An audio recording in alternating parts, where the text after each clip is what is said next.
नमस्कार मित्रों, आज हम बात करेंगे मनोविज्ञान के संप्रदायों के बारे में, स्कूल्स ऑफ साइकोलॉजी। तो सबसे पहले हम बात करते हैं संप्रदाय क्या होता है। संप्रदाय शब्द जो है उसके अंतर्गत क्या विशेषता है। तो संप्रदाय के लिए जो कहेंगे, संप्रदाय उसे कहेंगे जिसमें ऐसे लोगों का एक समूह होता है जो किसी एक विचारधारा का अनुसरण करता है, या एक विचारधारा का अनुसरण करने वाले लोगों के समूह को संप्रदाय कहेंगे। इसके लिए जो दूसरी विशेषता है वो है गुरु शिष्य परंपरा। इसमें गुरु शिष्य परंपरा होती है, जिससे क्या होता है, जो गुरु के द्वारा प्रतिपादित परंपरा है वो शिष्य के माध्यम से आगे बढ़ती रहती है, पुष्ट होती रहती है। तो प्रत्येक संप्रदाय का अपना अलग क्षेत्र होता है, अलग अलग क्षेत्र होते हैं संप्रदाय के, और प्रत्येक संप्रदाय की अपनी एक विचार शैली होती है जो एक संप्रदाय का निर्माण करने का काम करती है। तो मनोविज्ञान के अंतर्गत विभिन्न कई संप्रदाय हैं। व्यवहारवाद है, संरचनावाद है, प्रकारवाद है, जिसे कार्यवाद भी कहते हैं। इसके अलावा गेस्टाल्टवाद भी है। लेकिन जो सबसे पहला संप्रदाय है उसके बारे में हम बात करेंगे, और वो है संरचनावादी, जो इसे स्ट्रक्चरलिज्म कहेंगे। संरचनावाद को अंतर्निरीक्षणवाद भी कहते हैं, क्योंकि संरचनावाद ने जो प्रमुख मनोविज्ञान के अंतर्गत जो प्रमुख विधि मानी थी वो अंतर्निरीक्षण विधि मानी थी, इंट्रोस्पेक्शन मेथड। उसके आधार पर इसको अंतर्निरीक्षणवाद, इंट्रोस्पेक्शनिज्म भी इसे कहते हैं। इसके अतिरिक्त संरचनावाद को अस्तित्ववाद भी कहा जाता है। संरचनावाद प्रथम ऐसा संप्रदाय है जो क्रमबद्ध था, व्यवस्थित था। First systematic school of psychology संरचनावाद को कहते हैं। संरचनावादी जो विचारधारा थी, संरचनावादी विचारधारा दी विलियम वुंट ने। तो संरचनावादी जो विचारधारा थी वो किसने दी? विलियम वुंट ने। तो अपन संरचनावादी जो विचारधारा का जनक है वो विलियम वुंट को मानते हैं। लेकिन जो संरचनावादी संप्रदाय था उसकी स्थापना की ईवी टिचनर ने। ईवी टिचनर ने जो संरचनावादी संप्रदाय था इसकी स्थापना कॉर्नेल विश्वविद्यालय अमेरिका में 1892 में की थी। कहाँ की थी? अमेरिका के अंतर्गत। संरचनावाद ने मनोविज्ञान को प्रयोगात्मक स्वरूप दिलाया। तो विलियम वुंट जो था उसने 1879 में लिप्जिंग नामक विश्वविद्यालय में पहली मनोवैज्ञानिक प्रयोगशाला स्थापित की थी, जहाँ से मनोविज्ञान का प्रयोगात्मक स्वरूप प्रारंभ हुआ था। तो वो विलियम वुंट इस संरचनावादी विचारधारा का जनक है। तो यहाँ से ही मनोविज्ञान का जो प्रयोगात्मक स्वरूप का सफर है वो यहाँ से प्रारंभ होता है। और संरचनावाद ने इसके अतिरिक्त मनोविज्ञान को दर्शन शास्त्र से पृथक कर इसको एक स्वतंत्र विषय के रूप में आगे बढ़ाया। इसके बाद हम बात करते हैं विलियम वुंट। विलियम वुंट और ईवी टिचनर दोनों ही वो लोग हैं जो मनोविज्ञान को चेतना का विज्ञान मानते हैं, साइंस ऑफ कॉन्शियसनेस मानते हैं। और उनका कहना था कि इसके अंतर्गत मनुष्य की चेतन क्रियाओं का अध्ययन किया जाता है। तो विलियम वुंट कहता है कि जो मनोविज्ञान है वो चेतन अनुभूतियों का विज्ञान है, साइंस ऑफ कॉन्शियस एक्सपीरियंसेस। इसको आगे बढ़ाते हुए विलियम वुंट कहता है कि भैया जो ये चेतन अनुभूतियां हैं, इन चेतन अनुभूतियों का अध्ययन या इन चेतन अनुभूतियों का विश्लेषण हम दो तत्वों के माध्यम से कर सकते हैं। तो वो दो तत्व कौन कौन से हैं? ये दो तत्व हैं इनके आधार पर हम जो हमारे चेतन में जो संरचना बनती है, चेतन में जो अनुभूति होती है उसका विश्लेषण करते हैं। उसके लिए दो तत्व कौन कौन से हैं? वो है संवेदन, पहला तत्व सेंसेशन, और दूसरा तत्व है भाव। अब हम बात करते हैं पहला जो फर्स्ट एलिमेंट है संवेदन, सेंसेशन। उसके लिए संवेदन क्या होता है? संवेद प्राप्त करने की प्रक्रिया है। क्या है? संवेद प्राप्त करने की प्रक्रिया क्या कहेंगे? संवेदन, सेंसेशन। सेंस जो हमें प्राप्त होते हैं उनको, उस प्रक्रिया को सेंसेशन कहते हैं।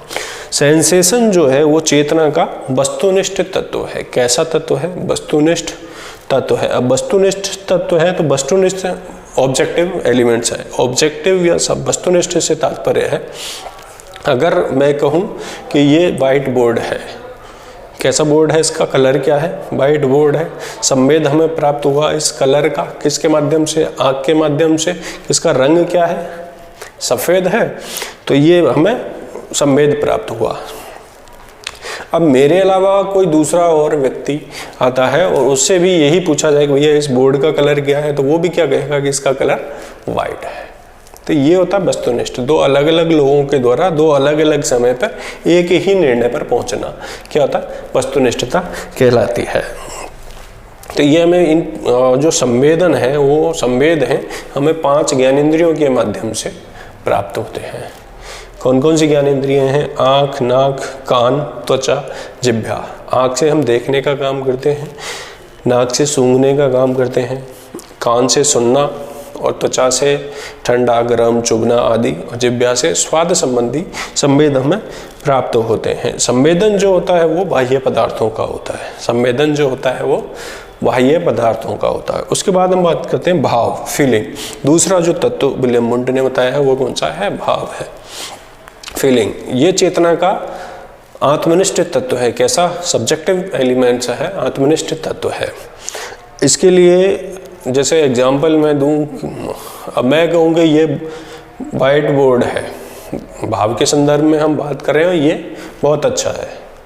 लेकिन कोई दूसरा व्यक्ति आके और इसके संदर्भ में अपना भाव बताएगा, प्रकट करेगा भाव के, और जो पहले इलेक्ट्रिक बोर्ड पे काम कर चुका होगा, जो आजकल प्रचलन में है ऑनलाइन क्लासेस में, तो उसको अगर पूछा जाए कि भैया ये बोर्ड कैसा है, तो वो कहेगा नहीं ये बोर्ड सही नहीं है और इससे अच्छा तो इलेक्ट्रिक बोर्ड आता है, वो अच्छा है और सुविधाजनक, ज़्यादा सुविधाजनक है, अट्रैक्टिव है।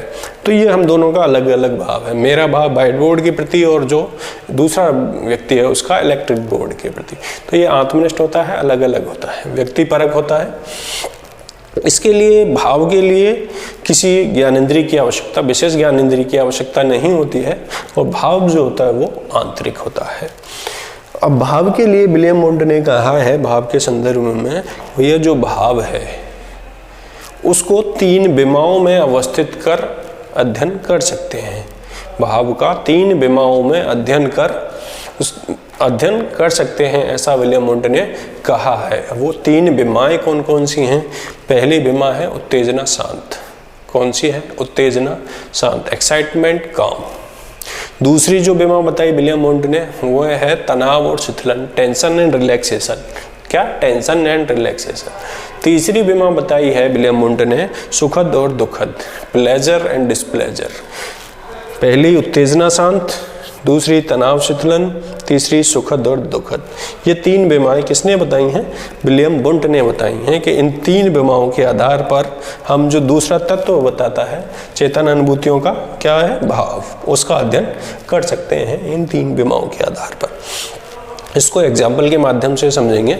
अभी मान के चलो तत्कालीन कोई अगर बात करी जाए प्रासंगिक उसमें, तो जो हमारे चेतन में है अभी, तो रीट की परीक्षा जो अभी हाल ही में हुई है 2021 में, तो वो सबसे ज़्यादा चेतन में है हमारे, जो हम लोग ये टीचर्स के लिए तैयारी करने वाले हैं उनके चेतन में। रीट को लेकर चेतन में जो सबसे चेतन में अनुभूति स्थित है वो है रीट 2021। तो इसमें 2 समूह बने हुए हैं, एक तो जो लोग जिनका चयन हो चुका है, एक वो लोग जिनका चयन नहीं हुआ है। तो इन दोनों समूहों में जो भाव है, जिन लोगों का चयन हो चुका है और जिनका चयन नहीं हुआ है, दोनों में उत्तेजना है। अभी दोनों में उत्तेजना इस बात को लेकर है कि जो स्थिति बनी हुई है, पेपर निरस्त होगा या नहीं होगा, उसको लेके दोनों ही समूह उत्तेजित हैं कि हमने मेहनत की थी, पेपर निरस्त नहीं होना चाहिए। जिन लोगों का चीटिंग से या अन्य माध्यम से या चयन हो रहा है उनको चयनित कर अलग करो, और जो लोग ईमानदारी से चयनित हुए हैं वो नहीं होना चाहिए उनका। दोनों में ही क्या है? उत्तेजना है फिलहाल, और दोनों में ही इस स्थिति को, वर्तमान स्थिति को लेकर के क्या है? तनाव भी है। क्या है? तनाव भी है दोनों को लेकर के। अब दोनों में जब उत्तेजना है और तनाव है, तो दोनों समूहों के लिए ये दुखद बड़ी स्थिति है। अगर ये पेपर निरस्त हो जाता है तो जो जिनका चयन हो रहा था उनके लिए भी दुख की बात होगी, और जो अगर ये पेपर निरस्त नहीं होता है तो जो चयन से वंचित है, जिनका चयन नहीं हुआ है तो उनके लिए भी दुखद होगी।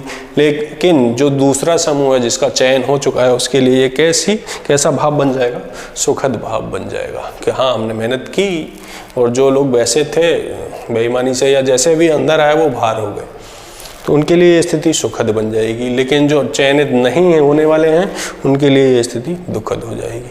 लेकिन अभी असमंजस की स्थिति है, दोनों तरफ जा सकते हैं, तो दोनों में क्या है? उत्तेजना है, तनाव है और दुखद भरी स्थिति है थोड़ा सा। लेकिन इसको आगे बढ़ाते हुए मनोवैज्ञानिक विलियम वुंड ने इसके दो गुण और बताए हैं, दो विशेषताएं बताई हैं। पहला गुण और तीव्रता।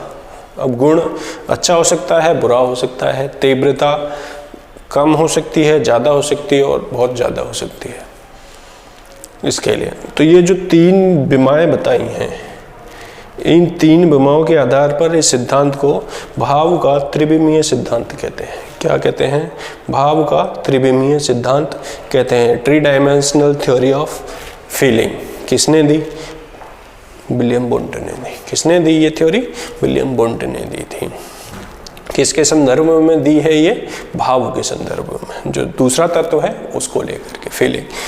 तो अभी मैं बात कर रहा था विलियम वुंड, जो चेतना के जो दो तत्व बताए हैं, संवेदन और भाव, इन दोनों की इसने 2 विशेषताएं बताई हैं, गुण और तीव्रता। गुण अच्छा हो सकता है, बुरा हो सकता है, तीव्रता कम हो सकती है, ज़्यादा हो सकती है, अत्यधिक हो सकती है। कई लोगों ने जैसे ही इसका रिजल्ट आया और मेहनत करने वाले लोग थे, अमूमन हम देखते हैं जैसे किसी परीक्षा का या बोर्ड के एग्ज़ाम का वो रिजल्ट आता है तो उसमें जो भाव होता है बच्चे के अंदर वो कई बार अच्छा होता है, जो अच्छे नंबरों से पास होता है उसके लिए अच्छा होता है। लेकिन जो थोड़ा सा पीछे रह जाता है, अपेक्षित सफलता प्राप्त नहीं कर पाता है, उसके लिए जो ये भाव है वो बुरा हो जाता है। बुरा भाव मन में आ जाता है, कुंठा या किसी तनाव जैसी स्थिति आ जाती है। तो उससे उसमें तीव्रता कितनी है? कई लोगों में बहुत ज़्यादा तीव्रता होती है तो वो सुसाइड की तरफ आगे बढ़ जाते हैं, ऐसा कदम उठा लेते हैं इस तरीके से। तो विलियम वुंड और टिचनर ने जो मनोविज्ञान के लिए प्रमुख विधि मानी है वो है अंतर्निरीक्षणवाद। इसके आगे हम रचनावादी विचारधारा को आगे बढ़ाते हुए टिचनर, जो कि विलियम वुंड का शिष्य भी था, तो इस जो विचारधारा है उसको आगे बढ़ाते हुए, विलियम वुंड के विचार को आगे बढ़ाते हुए कहता है कि भैया जो तत्व हैं, चेतन अनुभूतियों के जो तत्व हैं वो 2 नहीं, कितने हैं? 3 हैं। कौन कहता है? विलियम वुंड ने जो 2 तत्व बताए थे उनके संदर्भ में ईवी टिचनर कहता है भैया जो चेतन अनुभूतियों के तत्व हैं वो 2 नहीं हैं, 3 हैं। कितने तत्व बताता है? 3 तत्व बताता है। कौन कौन से हैं? पहला बताता है संवेदन, सेंसेशन, जो कि विलियम वुंड ने भी बताया था। दूसरा जो तत्व बताता है, एलिमेंट्स बताता है ईवी टिचनर, वो बताता है प्रतिबिंब या प्रतिमा, इमेज। और तीसरा बताता है भाव या अनुराग, अफेक्शन या फीलिंग कहेंगे। तो अफेक्शन या फीलिंग जो होता है वो आंतरिक होता है और जो संवेदन होता है वो बाह्य पदार्थों का होता है, जैसा कि हम पहले बता चुके हैं। तो जो विलियम वुंड ने ये जो 2 तत्व बताए थे उनको बढ़ा के ईवी टिचनर कहता है ये तत्व 2 नहीं है, 3 है। संवेदन, प्रतिबिंब और भाव, ये 3 तत्व बताता है कौन? ईवी टिचनर, जिनके आधार पर हम चेतन अनुभूति का विश्लेषण कर सकते हैं। अब इन जो 2 तत्व बताए हैं, संवेदन और भाव, इनकी हम चर्चा उस विलियम वुंड के उसमें कर चुके हैं। इसके बाद जो नया उसने जोड़ा ईवी टिचनर ने वो है प्रतिबिंब या प्रतिमा। इसको समझने के लिए जैसे एग्जाम्पल में अभी बात करूं, हमारे अभी चेतन में मैं आपसे कहूं ये ताजमहल है, तो आपको इसे देख के इसके संदर्भ में ताजमहल की जो प्रतिमा या जो इमेज आपके चेतन में बनेगी वो नहीं बनेगी।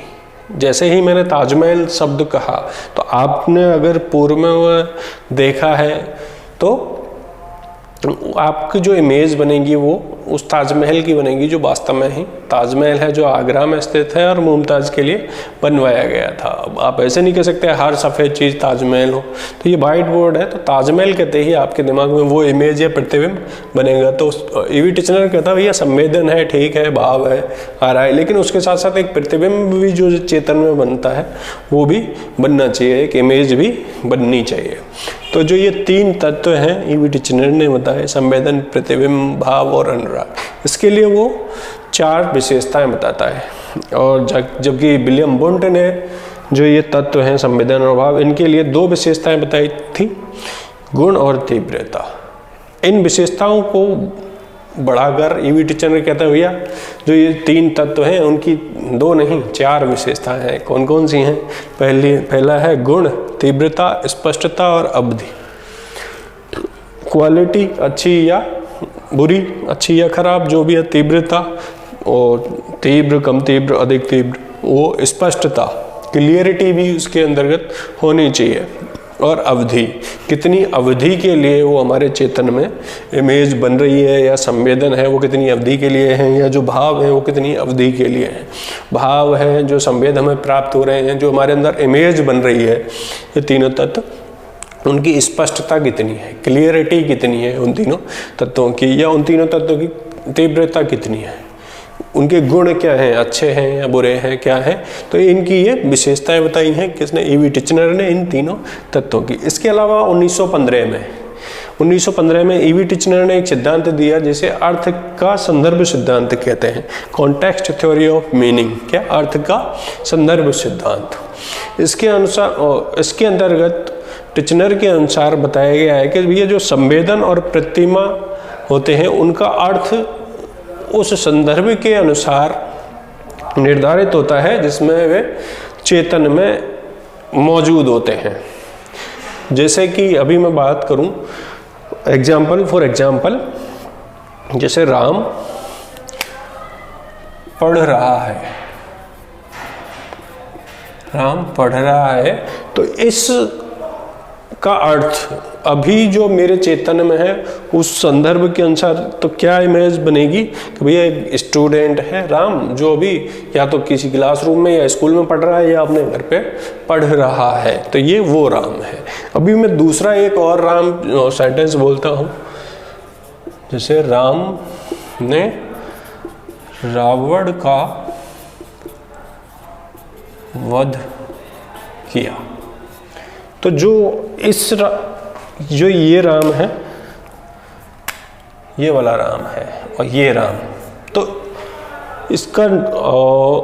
इसकी जो इमेज है वो दोनों अलग अलग बनेगी। ये राम है दशरथ पुत्र राम, ये राम है अभी हाल फिलहाल का जो कोई क्लासरूम में या घर पे पढ़ रहा है। ये दशरथ पुत्र राम की है जो रामायण कालीन है, उस संदर्भ में इससे अर्थ लिया जाएगा राम से, रामायण कालीन संदर्भ में। और इस राम का जो संदर्भ होगा वो अभी एक विद्यार्थी के रूप में जो पढ़ रहा है। तो जो हमें संवेद या जो प्रतिमा हमारे दिमाग में बनेगी इस राम की, तो उसके दशरथ पुत्र के उसमें बनेगी संदर्भ में, और इस राम की एक विद्यार्थी के उसमें बनेगी इमेज, प्रतिमा, जो हमें संवेद प्राप्त होंगे, जिसको हम अपने चेतन में अनुभूत करेंगे। ये इस तरीके से है। इसके अलावा इसके माध्यम से, अर्थ के संदर्भ सिद्धांत के माध्यम से शिक्षार्थियों के प्रत्यक्षण, साहचर्य, प्रतिभाओं एवं चिंतन का प्रयोगात्मक अध्ययन संभव हो सका था, अर्थ के संदर्भ सिद्धांत के माध्यम से। ये कब दिया? 1915 में। किसने? ईवी टिचनर ने। क्या? Context theory of meaning. तो इसमें 2 चीज़ों की बात करता है, संवेदन और प्रतिमा, जिनका अर्थ वो संदर्भ के अनुसार निर्धारित होता है,